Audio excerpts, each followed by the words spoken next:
Linera is pioneering real-time Web3. What does real-time mean in this context, and how does it fundamentally change the developer and user experience compared to existing L1s and L2s? Right, yeah, so we built Linera. It's the first real-time layer one blockchain. And what we want is really to make Web3 feel like the normal internet. Right now, when you're using Web3 applications, you can feel like they are sometimes a bit sluggish. In particular, the confirmation of the latency, we call that the interactivity is a bit limited.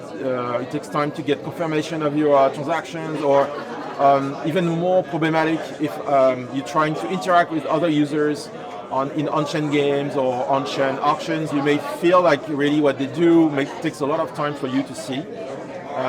Turns out also what you see sometimes is coming from centralized servers, so that's also a concern that we're addressing. We want people to see fresh data that are fully secure, something that is going to be increasingly important in the world of AI agents.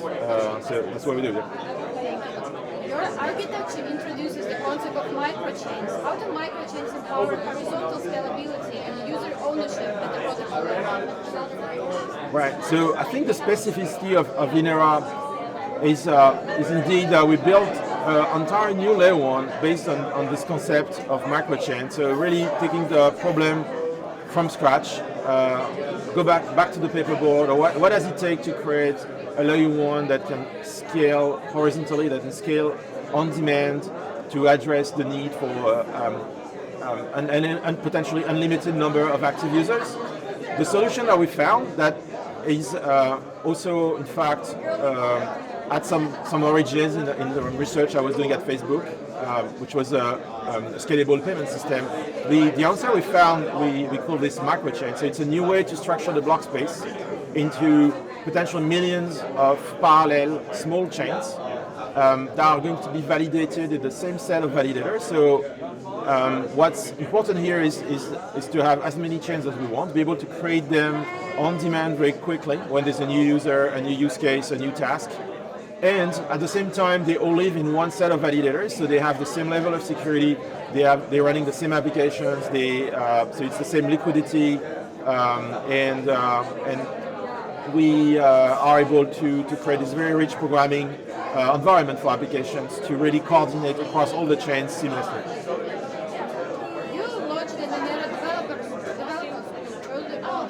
Why was investing in education and reporting such a priority from the start? Right, and it's always important for obviously new technology to work early on with builders. We want to know what they care about. Want to make sure we're building the right thing and make it easy to use for them. What's nice about Linera, we started that very early. Like as soon as we had our first version of the SDK, we started creating on hackathons, and some of the winners of the very first hackathons are still building with us right now and are our best project. So it's been quite an adventure. And the last question: what does success look like for Linera in the next 12 to 18 months, from the testnet launch to developer adoption and verification? Right, so we are in testnet phase. We have a few more iterations of the testnet to come, and then we'll be mainnet with so the token, the TG, and everything. And our goal is to, from day one of the mainnet, to really have all the bells and whistles of layer one. So wallet, browser extension, embedded, and of course DeFi applications, lending,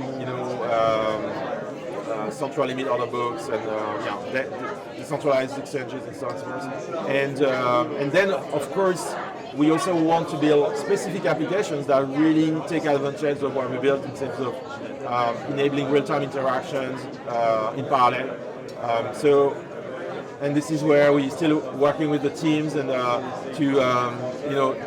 figure out what are the best ideas. But we're very excited about some ideas like parallel prediction markets, spotting bets, deep in. So I love connected devices. This is really something that is really interesting because we can really provide the parallel block space that all those connected devices would need to operate, whether they are sending data or receiving data from us. We are very excited also, obviously, on-chain games, about on-chain games, and then AI agents is a big thing. I was mentioning earlier the need for more security and more low latency interactions. When you have AI agents and you try to integrate them with blockchains, this is really where all those problems of latency and security are going to surface. Because those are like automated processes now that are taking automated decisions based on the data they can read from the blockchain. So this data better be reliable. And then if there's latency, it's going to really also translate and potentially degrade the financial efficiency of the agent. So we know that from traditional finance, the faster you are, the better the business is for trading agents, for instance. Thank you so much. Yeah, thank you so much.